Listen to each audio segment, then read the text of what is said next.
berlebihan itu zalim.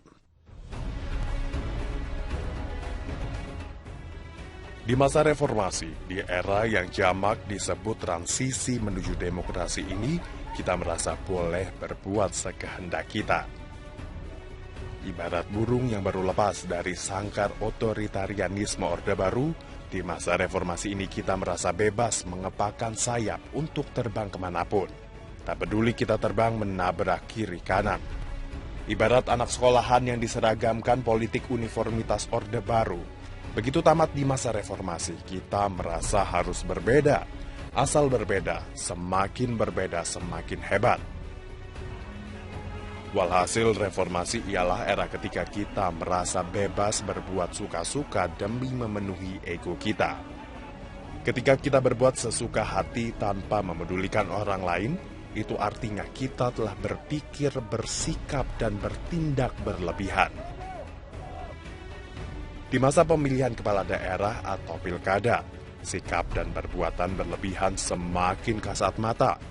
Orang berlebihan mengejar kekuasaan, juga berlebihan membenci lawan. Kemajuan teknologi media sosial kemudian kita jadikan sarana untuk meluapkan syahwat berlebih dalam diri kita.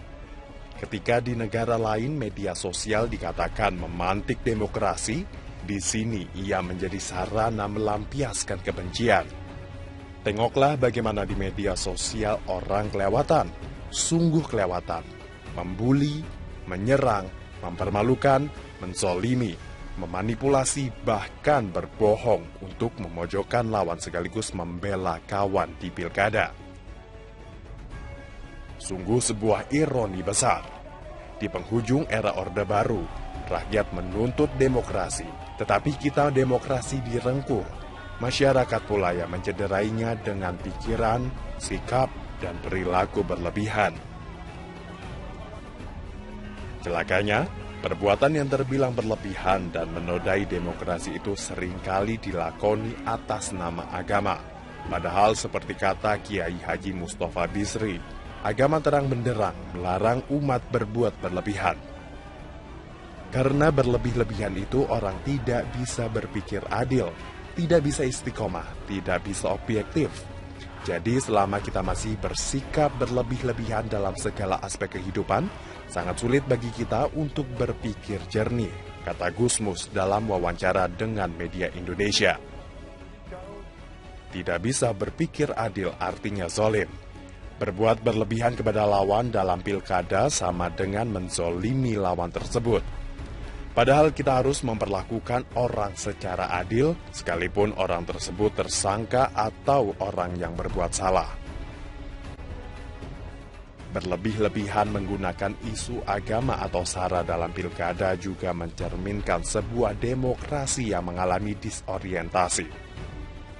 Disebut mengalami disorientasi karena demokrasi dalam pilkada cuma jadi arena pertarungan suku, agama, ras, atau antar golongan, bukan pertarungan ide, gagasan, dan program.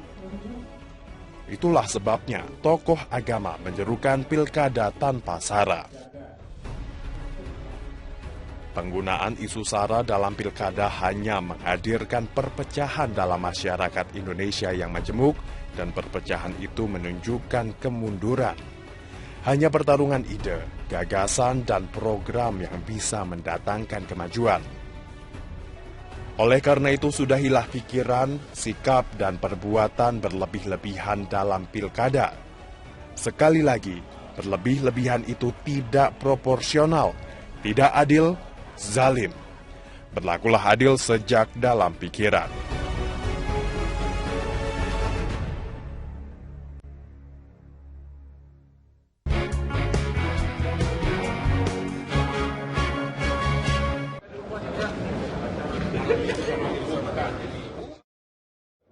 Gubernur DKI Jakarta Basuki Cahayapurnama membuka secara resmi tempat nongkrong yang menjual makanan dan minuman Jack Bistro di halaman Balai Kota DKI Jakarta, Senin 17 Oktober 2016.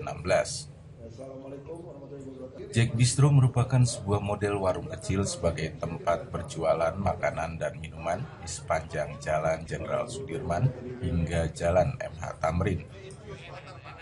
Nantinya warung ini bisa dibuka di jalan protokol sepanjang 7,7 km pada sisi gedung yang akan membuka pagar dan dilengkapi dengan trotoar yang dilebarkan. Selain itu, Jack Bistro bisa menjadi tempat bercengkrama yang baik lantaran berada di lokasi yang strategis, seperti di kawasan Monas, Bundaran HI, Semanggi, dan juga Senayan.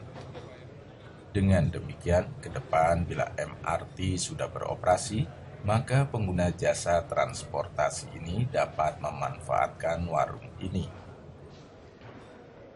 Kita kan lagi membuat program, nanti semua gedung-gedung itu kan tanpa pagar, jalan protokol. Trotoarnya nggak kita lebarkan. Makanya kita kasih izin mereka untuk membuka model-model begini. Kasih kursi tongkrongan tanpa menghitung KTP. Mereka boleh buka warung-warung kecil ini.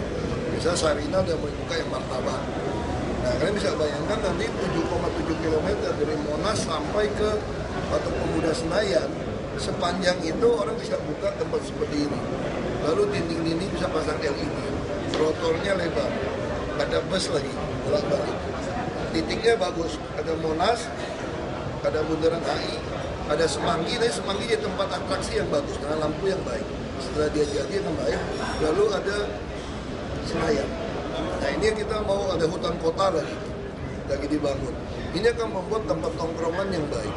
Jadi kan bayangkan nanti kalau MRT jalan, orang keluar begitu banyak, dia ini numpuknya ngumpul sepanjang 7,7 km. Dari Balai Kota DKI Jakarta, Bayu Suseno memberitakan. Pasangan calon gubernur dan calon wakil gubernur petahana DKI Jakarta yaitu Basuki Cahayapurnama dan juga Jarod Saiful Hidayat ini mengapresiasi rencana dukungan dari politisi P3 Jan Faridz dan juga Dimyati yang rencananya akan dilangsungkan pada pukul 15.30 waktu Indonesia Barat di DPP P3. Sementara itu, namun Ahok dan Jarod ini tidak ingin mengikut campur ke dalam urusan internal dari partai P3. Cawagup DKI Jakarta petahana Jarod Saiful Hidayat mengatakan yang terpenting bagi dirinya dan Ahok adalah semakin banyak yang mendukung, maka semakin baik bagi mereka. Apalagi menurutnya jika dukungan berdasarkan penilaian kinerja Ahok dan Jarod selama ini. Jarod dan Ahok mengaku tidak ingin ikut campur dengan urusan internal partai yang akan mendukung mereka. Seperti diketahui, P3 kubu Jan Faridz dan Dimyati rencananya akan mendeklarasikan dukungan mereka pada Ahok dan Jarod sore ini. Ahok dan Jarod juga kemungkinan akan hadir dalam deklarasi tersebut. Ya, ada konfirmasi ke kita. Kalau saya tidak mengatakan tidak ada konfirmasi kepada kita, ya nggak benar. Memang konfirmasi. Tadi malam konfirmasi ke kami. Is okay, begitu kan? Termasuk alasan-alasan dari P3-nya Pak Jan Faridz sehingga mendukung pasangan Ahok Jarot. Pemirsa, pembangunan rusun di DKI Jakarta mengalami penundaan. Informasi seputar ibu kota akan disampaikan oleh Sadrina Evanalia. Ya Sadrina, silakan dengan informasinya. Terima kasih Eliza, benar sekali bahwa di sini pembongkaran sejumlah pemukiman kumuh di pinggiran Kali Jakarta masih terus dilanjutkan. Namun masih banyak rumah ataupun para warga yang rumahnya dibongkar ataupun direlokasi ini belum mendapatkan rumah susun sebagai tempat relokasi. Dan Gubernur DKI Jakarta Basuki Cahayapurnama ini mengakui bahwa ada keterlambatan pembangunan dari rumah susun.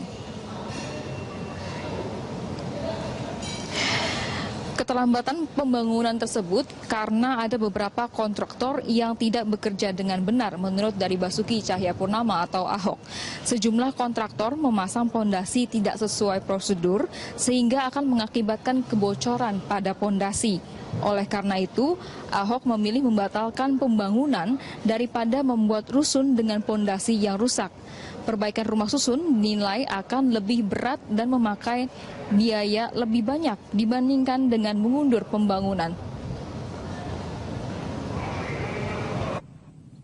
Iya, kita akui tahun ini kami ada keterlambatan membangun rusun. Karena ada beberapa kontraktor yang tidak betul, tidak ikutin SOP, kami coret. Udah pasang fondasi, semua kerja nggak benar, kami batalkan. Jadi tahun depan baru lebih banyak. Yang nggak benar itu seperti apa, Pak?